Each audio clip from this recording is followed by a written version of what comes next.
बोले सत्यनारायण भगवान की जय। थोड़ा सा प्रभु के नाम का चिंतन करते हुए आइए कथा आरंभ करें।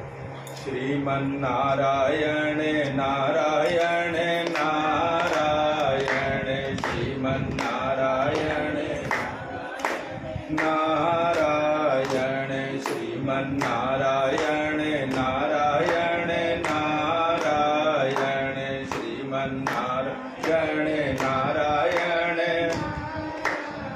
हो भजमन नारायण नारायण नारायण, भजमन नारायण नारायण नारायण, लक्ष्मी नारायण नारायण नारायण, भजमन नारायण नारायण।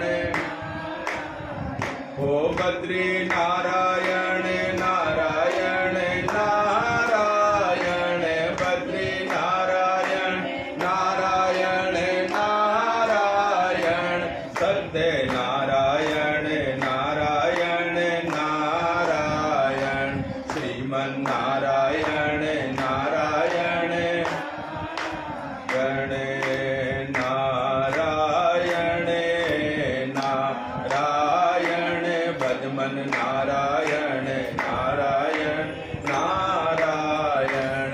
बोलो नारायण नारायण, श्रीमन नारायण नारायण, श्रीमन नारायण नारायण नारायण, श्रीमन नारायण नारायण, भजमन नारायण नारायण नारायण, भजमन नारायण नारायण नारायण नारायण, लक्ष्मी नारायण नारायण नारायण।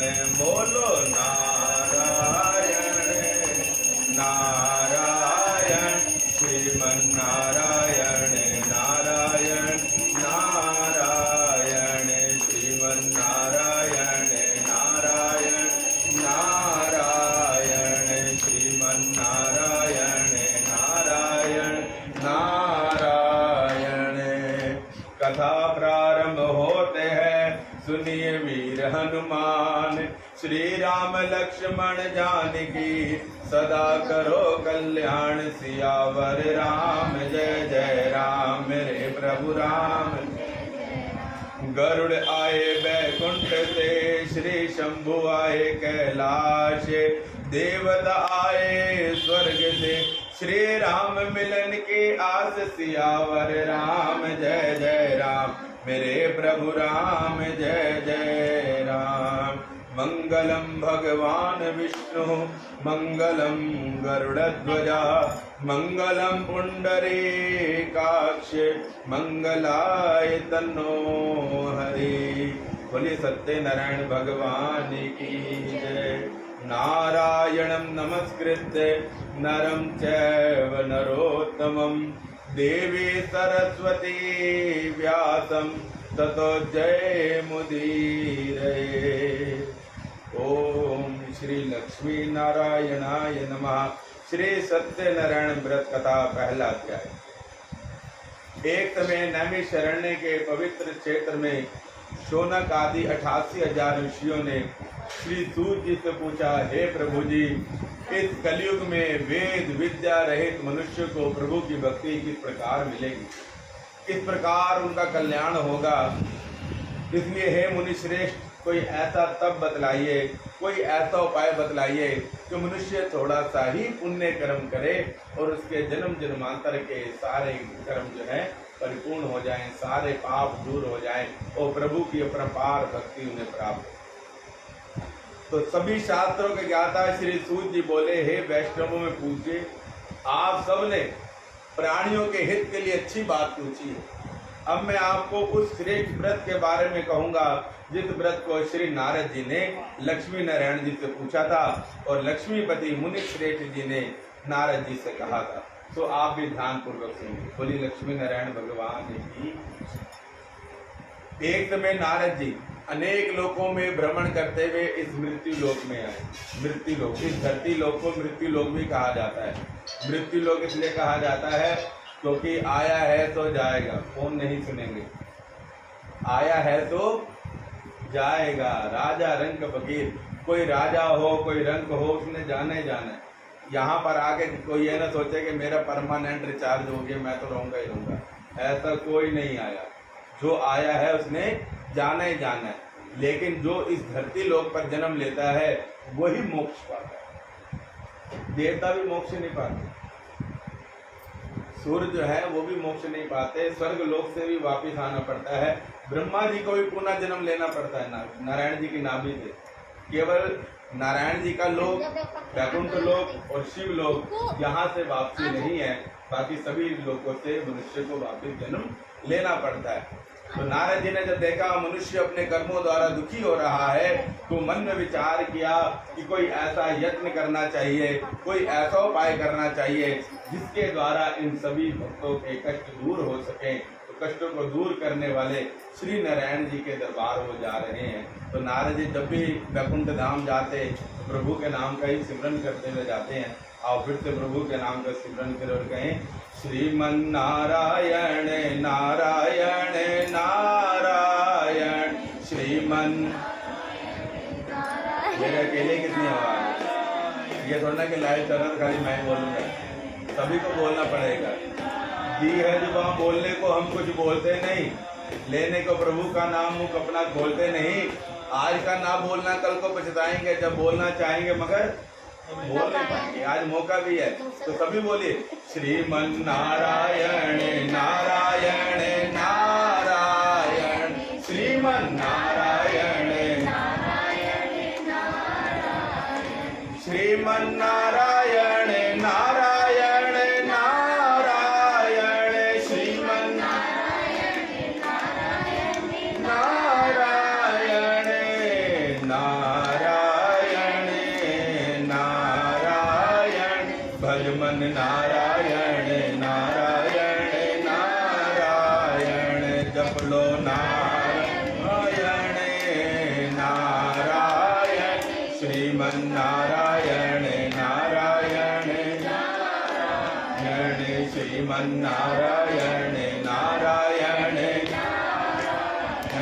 श्रीमन नारायण नारायण।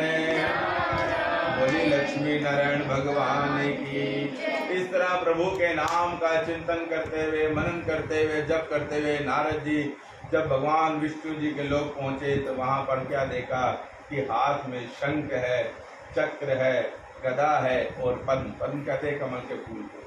शंख चक्र गदा पद्म को धारण किए हुए श्री नारायण जी आनंद से शेष शैया पर विद्यमान थे। जा करके प्रभु की स्तुति करने लगे, हे भगवान, आप अत्यंत शक्ति से संपन्न, मन तथा वाणी भी आपको पा नहीं सकती। हे नारायण, न आपका आदि है, न मध्य है, न अंत है। निर्गुण स्वरूप, सृष्टि के आदिभूत, भक्तों के दुख को दूर करने वाले हे नारायण, आपको मेरा नमस्कार है। मंगलम भगवान विष्णु, मंगलम गरुड़ध्वजा, मंगलम पुंडरीकाक्ष, मंगलाय तन्नो हरे। इस तरह नारद जी ने जब प्रभु की स्तुति की तो प्रभु ने कहा, कहिए मुनिवर, किस कार्य हेतु आपका आगमन हुआ है? तो नारद जी ने कहा, प्रभु, मनुष्य धरती लोक पर अपने कर्मों द्वारा दुखी हो रहा है। आप जगत के पालनहार हैं, कोई ऐसा उपाय बतलाइए जिससे मनुष्य थोड़ा सा ही कर्म करे और उसके मन के सारे मनोरथ परिपूर्ण हो जाए। तो भगवान जी ने कहा कि आज भक्ति के वशीभूत हो, एक अच्छी बात और एक व्रत के बारे में मैं तुमसे बतलाता हूँ। जिस कर्म को करने से मनुष्य मोह से छूट जाता है, स्वर्ग तथा मृत्यु लोक दोनों में दुर्लभ एक उत्तम व्रत जो मैं आज तुमको बतलाने जा रहा हूँ, इस व्रत का नाम है सत्यनारायण व्रत। जो कोई मनुष्य विधि पूर्वक इस व्रत को करता है वह आयु पर्यंत सुख भोग करके फिर मोक्ष को प्राप्त होता है। श्री भगवान जी के वचनों को सुन करके नारद जी ने कहा, उस व्रत का क्या फल है, क्या विधान है, कैसे करना चाहिए, किस दिन करना चाहिए? तो भगवान जी ने कहा, दुख और शोक को दूर करने वाला, घर में धन धान्य बढ़ाने वाला, सौभाग्य संतान देने वाला, यह व्रत सभी स्थानों पर विजय दिलाने वाला है। भक्ति और श्रद्धा के साथ किसी भी दिन, वैसे तो इसको पूर्णिमा का व्रत भी कहा जाता है कि पूर्णमासी का व्रत है, लेकिन भगवान जी कह रहे हैं जिस भी दिन आपकी इच्छा हो उसी दिन इस व्रत को कर लो। जैसे भूख जब लगे, अब हमने भोजन तो किया है, 12-1 बजे भोजन कर लिया, अब अगला समय तो शाम रात का ही आ रहा है 6-7 बजे, अब इतने में 4-5 बजे भी अगर भूख लग जा रही है तो हम कुछ ना कुछ बना लेते हैं, है ना। तो ऐसे ही भगवान जी कह रहे हैं जिस भी दिन आपके हृदय में भक्ति जागृत हो उसी दिन अपने घर में इस व्रत का अनुष्ठान कीजिए, पूजन कीजिए। भगवान जी से नारद जी ने पूछा कि सामग्री क्या, भोग क्या, तो भगवान जी कहने लगे भक्ति युक्त होकर के नैवेद्य, केले के फल, घी, दूध, गेहूं का चूर्ण जो हमने चूरमा बनाया, गेहूं ना हो तो साठी का चूर्ण भी बना सकते हैं, उसमें शक्कर या चीनी मिलाएं, और भी भक्ष्य भोज्य पदार्थ सब भगवान जी को समर्पित करें। घर में ब्राह्मण को भोजन कराएं, घर में जो भाई बंधुगण आए हैं उनका आदर सत्कार करें, और नित्य क्रिया करते हुए अर्थात प्रभु के नाम का भजन सिमरन करते हुए जो मनुष्य इस व्रत को करता है उसके सारे मनोरथ परिपूर्ण होंगे। विशेषकर कली काल में भूमि पर यही मोक्ष का सरल उपाय होगा। बोलिए सत्यनारायण भगवान की। हरे राम राम राम हरे हरे, हरे राम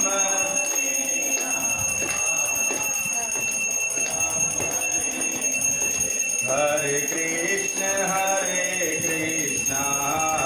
कृष्ण कृष्ण हरे हरे, हरे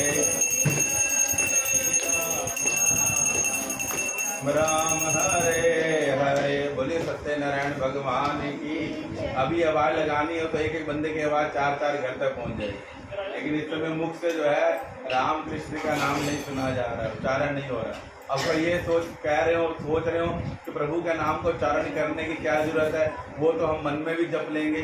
मन में तब जपा जाता है जब कोई ना हो, जब सब मिलकर के कीर्तन कर रहे हो तब अपनी वाणी में भी उतनी ही तीव्रता लानी चाहिए, उतनी ही वॉइस तेज करनी चाहिए जितनी सबकी चल रही हो। बोलो सत्यनारायण भगवान की।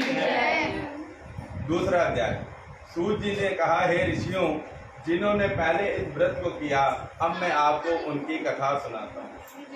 एक सुंदर काशीपुरी नगरी में अत्यंत निर्धन ब्राह्मण रहते थे। भूख प्यास से बेचैन भिक्षा के लिए वो घर घर जाते थे। ब्राह्मणों से प्रेम करने वाले श्री नारायण जी ने स्वयं एक बूढ़े ब्राह्मण का रूप धारण करके वृद्ध ब्राह्मण के पास जाकर के पूछा, आप इतने व्यथित क्यों लग रहे हैं, इतने दुखी क्यों लग रहे हैं? तो पंडित जी ने कहा, महाराज घर में न अन्न है न धन है, भिक्षा के लिए घर घर जाता हूँ, जो भिक्षा प्राप्त होती है उसी से परिवार का भरण पोषण होता है। तो भगवान जी से उन्होंने कहा, यदि आपके पास कोई उपाय हो तो मुझे बतलाइए। तो स्वयं नारायण जी जो ब्राह्मण का रूप धारण करके आए थे उन्होंने कहा कि आप सत्य नारायण भगवान का व्रत कीजिए। उस व्रत के प्रभाव से आपके सारे कष्ट दूर होंगे, सारी बाधाएं दूर होंगी और आपके सारे मनोरथ परिपूर्ण होंगे। तो पंडित जी ने कहा, उस व्रत को कैसे करना चाहिए, किस दिन करना चाहिए, क्या भोग लगाना चाहिए? तो नारायण जी ने जो ब्राह्मण का रूप धारण करे हुए थे उन्हें सारा वृत्तांत बतलाया कि फल चढ़ाना है, केले के फल चढ़ाने हैं, चूरमा चढ़ाना है, पंचामृत बनाना है, घर में भजन कीर्तन करना है और भाई बंधुओं को बुला करके प्रभु के नाम का सिमरन करना है। इस तरह यदि आप व्रत करोगे तो आपके सारे मनोरथ परिपूर्ण हो जाएंगे। तो पंडित जी ने मन में विचार किया कि आज भिक्षा में जितना भी धन मिलेगा इस धन से मैं पूजन की सारी सामग्री लेके घर जाऊंगा और कल प्रभु का उत्तम व्रत करूंगा। अगले दिन पंडित जी ने सारा पंडित जी के द्वारा बताए गए उस नियम अनुसार सारे व्रत को किया। पंडित जी आए अगले दिन, दूसरे पंडित जी जैसे मैं आपके आया हूँ ऐसे उन्होंने पूजा अर्चन कराया, प्रभु के नाम का भजन सिमरन किया, वो व्रत उनका परिपूर्ण हुआ। उस व्रत के प्रभाव से पंडित जी धन धान्य से परिपूर्ण हो गए। तो सूत जी से अन्य ऋषियों ने कहा, क्या उन पंडित जी को देख करके क्या किसी और ने भी इस व्रत को किया? तो सूत जी कहने लगे, अब मैं आपको सारे वृत्तांत बताऊंगा किसने प्रभु का व्रत किया। एक दिन जब पंडित जी अपने घर में इस व्रत को कर रहे थे, क्योंकि वो फिर हर महीने करने लगे, तो व्रत जब कर रहे थे, अनुष्ठान कर रहे थे, तो एक लकड़ी बेचने वाला लकड़हारा आया। उसे प्यास बहुत लगी थी, लकड़ियां बाहर रखी, धन तो जल पीने के लिए अंदर आया। तो अंदर क्या देखा कि जैसे आप हम सभी बैठे हैं, ऐसे ही वहां पर भी प्रभु के नाम का कथा कीर्तन हो रहा था, जब सिमरन हो रहा था, भजन गुणगान हो रहे थे। तो वो भी एक जगह आकर के बैठ गया और प्रभु के नाम के भजन सिमरन में ही उसने भी अपना मन लगा। जब कथा पूरी हुई, यज्ञ परिपूर्ण हुआ, प्रसाद वितरण होने लगा, तो लकड़हारे ने पंडित जी से पूछा, आपके घर में ये क्या हो रहा है, इसके द्वारा क्या होता है? तो पंडित जी ने भी सारी डिटेल बतला दी। भाई मेरे पास पहले कुछ भी नहीं था, घर घर जाकर के भिक्षा मांगता था, आज मुझ पे नारायण जी की कृपा हुई है और मेरे घर में हर प्रकार के सुख साधन, मेरे घर में आज किसी प्रकार की कोई कमी नहीं। तो लकड़हारे ने भी सारी डिटेल ले ली कि महाराज मुझे बतलाइए, जो ऐसा व्रत आपने किया मैं भी इस व्रत को करूंगा। तो वहीं से लकड़हारे ने संकल्प क्या लिया कि जो मेरे पास लकड़ियां हैं ना, इन्हें बेच के जो भी धन मुद्रा मुझे प्राप्त होगी, इससे मैं कल प्रभु का उत्तम व्रत करूंगा। तो वो लकड़ी बेचने के लिए ऐसी सुंदर कॉलोनी में चला गया, नगर में गया, जहां पर धनवान लोग रहते थे। तो उसको लकड़ियों का दाम पहले की अपेक्षा 4 गुना ज्यादा मिला। अर्थात पहले अगर वो चीज 100 रुपए की बिकती थी तो वो 400 की हो गई, और अगर 400 की बिकती थी तो 1600 की हो गई। 4 गुना, दिन दुगनी रात चौगनी जिसको कही जाती है। नारायण जी ने कृपा की तो बेनिफिट अगर 4 गुना ज्यादा होगा किसी भी चीज का, तो प्रसन्नता वैसे ही हो जाती है कि अभी तो केवल संकल्प लिया है, तो नारायण मुझ पर इतनी कृपा कर रहे हैं, यदि मैं आजीवन उनके चरणों से जुड़ जाऊंगा तो मुझ पे किसी प्रकार की कोई कमी नहीं रहेगी। बोली सत्यनारायण भगवान की। तो प्रभु की कृपा से धन धान्य को लेकर के वो बाजार गया, प्रभु की पूजन की सारी सामग्री ली, और उस सामग्री को लेकर के जब वह घर आया, उसने प्रभु का उत्तम व्रत किया। उस व्रत के प्रभाव से वह लकड़हारा धन धान्य से परिपूर्ण हो गया। भाइयों को बुला करके, ब्राह्मणों को बुला करके इस व्रत को उसने परिपूर्ण किया। उस व्रत के प्रभाव से वह इस संसार के समस्त सुखों को भोग करके फिर वैकुंठ धाम को चला गया। बोलिए सत्यनारायण भगवान की। श्री कृष्ण गोविंद हरे मुरारी, हे नाथ नारायण वासुदेवा। श्री कृष्ण गोविंद हरे मुरारी, हे नाथ नारायण वासुदेवा। पितु माते स्वामी सखा हमारे, पितु माते स्वामी सखा हमारे, हे नाथ नारायण वासुदेवा। श्री कृष्ण गोविंद हरे मुरारी, हे नाथ नारायण वासुदेवा, हे नाथ नारायण वासुदेवा, हे नाथ नारायण वासुदेवा। बोलिए सत्यनारायण भगवान की जय। अच्छा लगा कि एक बार समझाया वो सबकी आवाज आई है ना, बोलना चाहिए। उससे मुझे ये फीलिंग नहीं आएगी कि मैं अकेला ही बोल रहा हूँ, है ना, और इस बहाने आपकी रचनाएं पवित्र हो जाएगी। मैं बोलूंगा तो एक ही बार आवाज कानों में जाएगी, उसको आप रिपीट करेंगे तो वही आवाज 2 बार कानों में जाएगी। सबके पास 2-2 बार आवाजें जाएंगी तो प्रभु के नाम का जो फल है, प्रभाव का जो जब का जो प्रभाव होगा वो और डबल हो जाएगा। बोलिए सत्यनारायण भगवान की। तीसरा अध्याय में सूर्य जी ने कहा, हे श्रेष्ठ मुनियों, एक और कथा सुनो। पहले समय में उल्लकामुख नाम का एक बुद्धिमान राजा था, जितेंद्रिय था, सत्य वक्ता था। प्रतिदिन देव स्थानों पर जाता, गरीबों को धन दे करके उनके कष्टों को दूर करता। उसकी पत्नी भी कमल के समान मुख वाली सती सावित्री थी। भद्रशिला नदी के तट पर उन दोनों ने उत्तम व्रत को किया। तो वहां पर उस समय साधु नाम का एक वैश्य अर्थात बनिया आया। दोनों को प्रभु का उत्तम व्रत करते हुए देखा। उसके पास व्यापार के लिए बहुत सा धन था। नाव को नदी किनारे छोड़ा और उसने राजा के पास जाकर कहा कि भक्ति युक्त चित्त से आप क्या कर रहे हैं। तो राजा ने कहा, मेरे घर में संतान हो, इसीलिए मैं प्रभु का उत्तम व्रत कर रहा हूँ।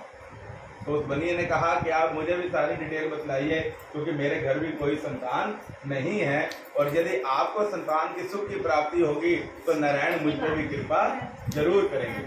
ऐसा मन में विचार किया उन्होंने, और राजा से सारी जो जानकारी है पूजा की जितनी भी विधि है, व्रत की विधि है, वो सारी जान करके वो अपने व्यापार कर लेगा। व्यापार से निवृत्त होकर के जब वह साधु बनिया अपने घर आया तो उसने अपनी पत्नी, कथा तो बहुत बार हो चुकी है, मैं हर बार पूछता हूँ, पत्नी का नाम क्या है? लीलावती। हाँ, यहीं पे आदमी कंफ्यूज हो जाता। तो उसने अपनी पत्नी लीलावती से कहा कि हमारे विवाह को बहुत समय हो गया है, लेकिन घर में कोई संतान नहीं हुई, लेकिन मुझे प्रभु के एक व्रत के बारे में पता चला है। सत्यनारायण भगवान जी का व्रत है, उस व्रत को करने से प्रभु कृपा करते हैं, घर में धन और संतान आती है। प्रॉब्लम नहीं है घर में संतान का सुख प्राप्त होता है, लेकिन मैं इस व्रत को कब करूंगा? जब मेरे घर में संतान हो। कईयों का विचार होता पता चला पंडित जी हवन करा के भी चले जाएं, कोई बेनिफिट भी ना हो, दक्षिणा भी ले जाए, खर्चा भी हो जाए। और वहां पे वो क्या कह रहा है? राजा कब कर रहा है? पहले। राजा पहले कर रहा है कि मेरे घर में सुख हो, मेरे घर में संतान आए, इसलिए मैं प्रभु का व्रत कर रहा हूँ। और साधु बनिए कब कह रहा है कि पहले आ जाए फिर करूँगा। तो नारायण तो जब देने पे आते हैं तो ये नहीं देखते कि मुझे कुछ चाहिए, वो तो स्वयं दाता है, वो पालनहार है। शिव जी स्वयं दाता है। हम सोचते हैं एक लोटा जल चढ़ा दिया भोले बाबा को, हमने प्रसन्न कर दिया, लोटा एक दूध का चढ़ा दिया है तो बाबा प्रसन्न हो जाएंगे। अरे हमारे पास था क्या? खाली हाथ आए हैं, खाली हाथ जाएंगे। पहला कपड़ा पहना, उसमें जेब नहीं होती, लास्ट कपड़ा पहनेंगे, उसमें भी जेब नहीं है। अंतिम समय मुख में सिक्का डाला जाता है, वो भी वहीं रह जाता है, कोई साथ नहीं जाता। केवल प्रभु के नाम का सिमरन, प्रभु के नाम का जप और प्रभु के नाम का भजन साथ जाता है, इसके अलावा और साथ कुछ भी नहीं जाता, है ना जी। तो उन्होंने कहा कि जब मेरे घर में संतान होगी तब मैं इस व्रत को करूंगा। एक दिन प्रभु की कृपा से उसकी पत्नी संसारिक सुख में आनंदित होकर के गर्भवती हो गई और 10वें महीने में उसने एक कन्या को जन्म दिया। तो कन्या का नाम रखा गया कलावती। कलावती। तो लीलावती ने मीठे शब्दों में अपने पति से कहा, स्वामी आपने संकल्प लिया था घर में संतान होगी, हम प्रभु का उत्तम व्रत करेंगे। तो उन्होंने कहा कि अभी मेरे पास समय नहीं है। कोरोना काल में सभी दो 1.5 साल 2 साल घर बैठे रहे, सबके पास टाइम भूल रहा, लेकिन आज जैसे बोला अब फिर कोई टाइम की पाबंदी, आदमी भूल गया। उस समय आदमी सोचते थे थोड़ा सा धन रहे, थोड़ा सा अन्न रहे तो लाइफ अच्छी बीत जाएगी। बड़ी बड़ी गाड़ियां घर खड़ी रह गई, ब्रांडेड कपड़े अलमारियों में ही पड़े रह गए, है ना।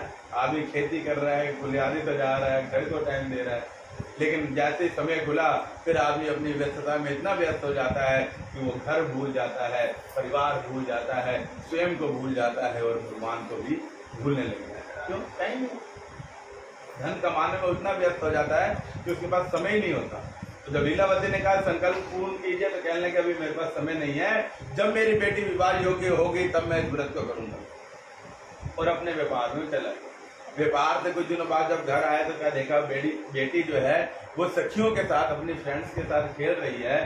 तो उसने, अरे मेरी बेटी तो विवाह योग्य होगी।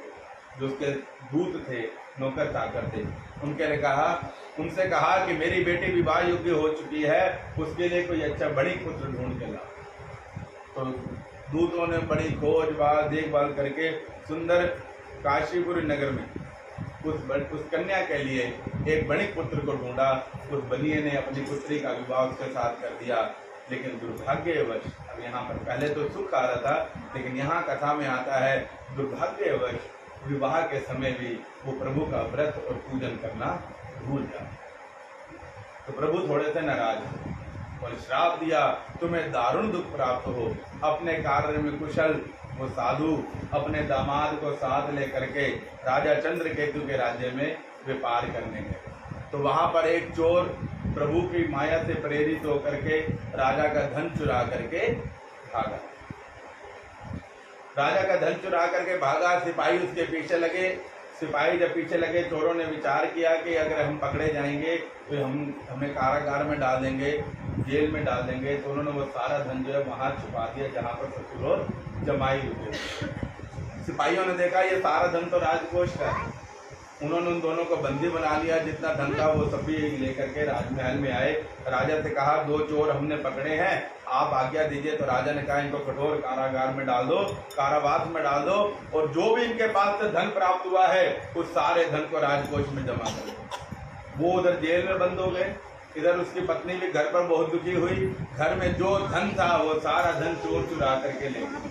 शारीरिक और मानसिक पीड़ा से दुखी होकर के उसकी बेटी कौन, कलावती, एक पंडित जी का घर गई कुछ उपाय पूछने के। पंडित जी पहले तो घर में सब कुछ था, लेकिन अचानक ही धन चला गया है, विपदा आ रही है, स्वामी का कुछ आजकल फोन फ्रेंड है, हाँ जी कहाँ हो, फोन करके पूछ लेते कितनी देर में आ रहे। उन दिनों साधन थे नहीं, है ना, तो कहाँ है कहाँ नहीं, कोई ऐसी सूचना नहीं। तो पंडित जी के घर जब पहुंची तो घर आते आते देर हो गई। तो माँ ने कहा इतनी देर तू घर से बाहर रही, कहाँ थी, तेरे मन में क्या है? तो उसने कहा कि मैं पंडित जी के घर गई थी, वहाँ प्रभु का पूजन हो रहा था, तो वहीं थोड़ी देर बैठ करके प्रभु के नाम का चिंतन किया, मन को आराम मिला। तो लीलावती समझ गई कि मेरे ऊपर जो कष्ट आया है वो प्रभु की अवज्ञा के कारण आया है, प्रभु की भक्ति से दूर रहने के कारण आया है। तो उसने अपने घर में पूजन का कार्य किया, पंडित जी को बुला करके पूजा अर्चना कराई और उस पूजा का फल यही मांगा कि मेरे पति और मेरे दामाद शीघ्र घर आ जाएं तो हम फिर से प्रभु का पूजन करें। तो प्रभु इतनी ही पूजा से प्रसन्न हो गए और राजा चंद्रकेतु को सपने में दर्शन दे करके कहा कि जिन बड़ी पुत्र को तुमने पकड़ा है उन्हें कैद से मुक्त कर दो, उनका कोई दोष नहीं है, नहीं तो मैं तेरा राज्य नष्ट कर दूंगा। राजा चंद्रकेतु की प्रातः काल की बेला में जब निद्रा खुली, इस स्वप्न को उसने अपनी सभा में सबको सुनाया और सभा में सुना करके उन दोनों बड़ी पुत्रों को कैद से मुक्त किया, नए नए वस्त्र दिए और जितना धन उनके पास से मिला था, चाहे वो राजकोष का ही था या उनका था, जितना मिला था उसको भी डबल करके और उन्हें दिया और कहा कि अब आपको भयभीत होने की कोई आवश्यकता नहीं, आप चाहें तो यहाँ अपना व्यापार कर सकते हैं, आप चाहें तो अपने घर भी जा सकते हैं। तो दोनों ने कहा नहीं महाराज, अब एक बार तो हम घर ही जाएंगे। इस तरह वह दोनों आदर सहित अपने घर को चल दिए। बोलिए सत्यनारायण भगवान की। हरे राम राम राम हरे कृष्ण कृष्ण कृष्ण हरे राम राम राम हरे कृष्ण कृष्ण कृष्ण। बोलिए सत्यनारायण भगवान की। चौथा अध्याय सूत जी बोले, वह वैश्य मंगलाचार यात्रा करके आरंभ करता है और अपने नगर को चला। उसके थोड़ी दूर निकलने पर ही डंडी बेधारी सत्यनारायण जी ने उनसे पूछा, तेरी नाव में क्या है? नाव में तेरी क्या है? उन्होंने कहा महाराज जो आपको धन चाहिए, लेकिन मेरी नाव में तो बेल और पत्ते भरे। तो भगवान जी ने कहा जो तुमने कहा है वही तुम्हारा वचन सत्य। इसलिए सोच समझ के बोल रहे हैं, सबको एक जैसे एक ही लाठी से नहीं हारना चाहिए, है ना। भगवान जी ने कहा तुम्हारा वचन सत्य हो। तो जा करके जब उसने देखा कि नौका में जो पहले भार था, वेट था, वो नौका थोड़ी हल्की लग रही है, तो जो धन था वो सारा धन बेल और पत्ते में लताएं बन गई। तो जो सारे धन को बेल और पत्तों में देख करके वह बनिया मूर्छित होकर के धरती पर गिर गया। फिर थोड़ी देर बाद जब मूर्छा जागी, रुदन करने लगा। दामाद जी ने कहा कि ये सारा कुछ उन दंडी स्वामी के श्राप के कारण हुआ है, हमें उनकी शरण में चलना चाहिए। तो वो दोनों जा करके प्रभु के चरणों में नतमस्तक होकर के क्षमा याचना मांगते हैं कि प्रभु मुझसे जो भी अवज्ञा हुई आप क्षमा करें। भगवान जी ने कहा कि तू बारंबार मेरी पूजा मेरी भक्ति से दूर हुआ है, इसलिए तुम्हें दुख हो रहा है, इसलिए तुम्हारे जीवन में बाधाएं आ रही हैं।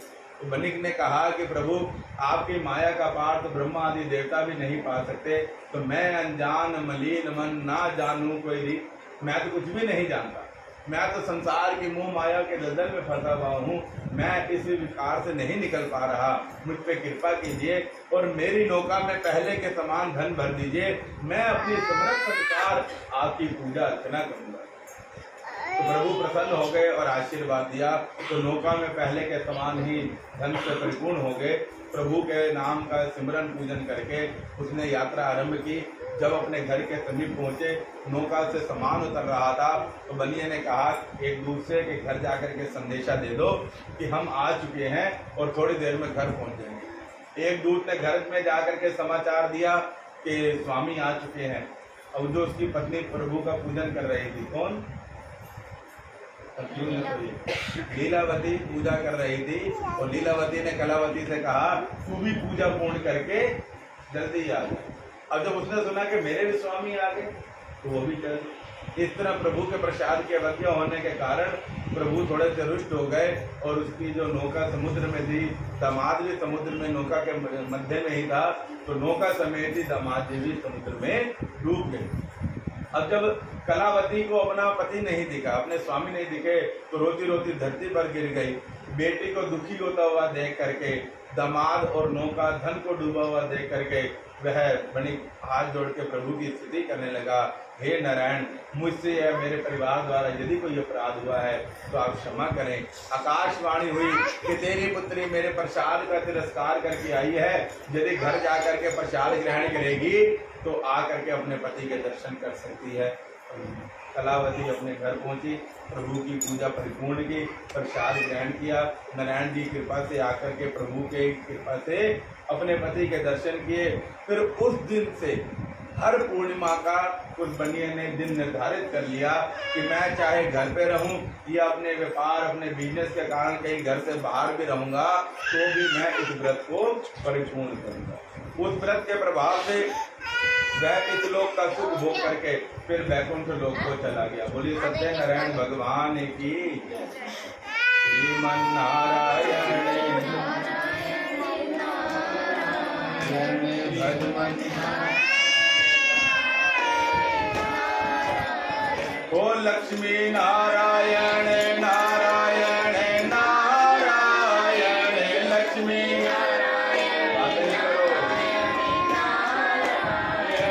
भजमन नारायण श्रीमन नारायण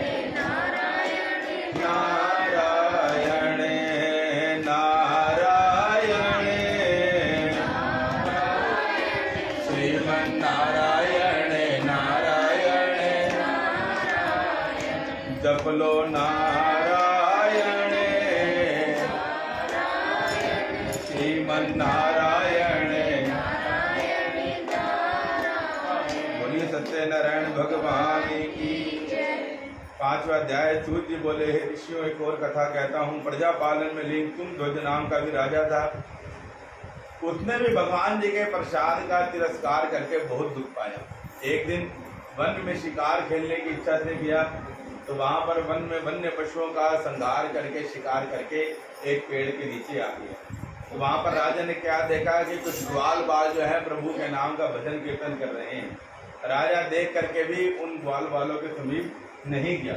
और जब ग्वाल बालों ने देखा कि राजा आए हैं तो जब पूजा परिपूर्ण हो गई तो राजा के पास प्रसाद लेकर के गए तो राजा प्रभु के प्रसाद का तिरस्कार करके अपनी नगरी को आ गया। तो वहां क्या देखा कि जो नगरी है, जो राज्य है, वो सब कुछ नष्ट हो गया। फिर से राजा वहां गया, प्रभु के नाम का पूजन किया, प्रभु के नाम का जप किया, अनुष्ठान किया, व्रत किया, प्रसाद ग्रहण किया। उस व्रत के प्रभाव से, उस प्रसाद को ग्रहण करने के प्रभाव से उस राजा के पास वो नगरी फिर से वापिस आ गई। आरती जब हम प्रभु की करते हैं तो उसमें आता है ना, बाल बाल संग राजा वन में भक्ति करे, मन वांछित फल दीनो दीन दयाल हरे। तो नारायण जी की कृपा से उसकी नगरी पहले की भांति ही वैसी होगी और प्रभु की कृपा से वह सभी सुखों को भोग करके अंत में स्वर्ग लोक को चला गया। श्री नारायण जी की कृपा से जो कोई इस व्रत को करता है उसके सारे मनोरथ परिपूर्ण हो जाते हैं। निर्धन धनी होता है, बंदी सभी बंधनों से मुक्त हो जाता है, उसके सारे मनोरथ परिपूर्ण होते हैं। जिन्होंने पहले इस व्रत को किया उनके दूसरे व्रत के बारे में, उनके दूसरे जीवन का वृतांत। जिन्होंने सबसे पहला व्रत किया वो कौन थे? पंडित जी। दूसरा जन्म उनको मिला सुदामा का, भगवान जी के अनन्य भक्त बने और प्रभु के मित्र बने, संसार से उनका उद्धार हुआ। दूसरा व्रत किया उल्लुका मुख नाम के राजा ने, जो राजा दशरथ बने और नारायण जी के घर श्री राम जी के रूप में जन्मे और प्रभु की कृपा से उन्हें वैकुंठ धाम प्राप्त हुआ। साधु नाम का बनिया मोर ध्वज, राजा मोर ध्वज बन करके अपने पुत्र को आरे से चीर करके मोक्ष को प्राप्त हुए और महाराज तुम ध्वज स्वयंभू होकर के भगवान में भक्ति युक्त कर्म करके मोक्ष को प्राप्त हुए। बोलिए सत्य नारायण भगवान की जय। हरे राम राम राम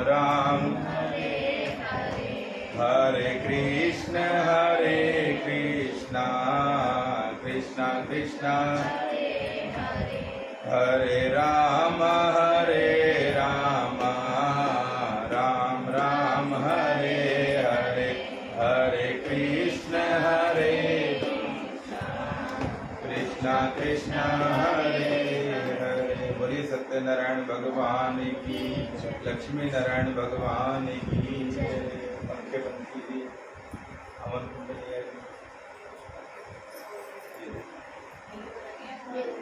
मुझे अमन कुंडली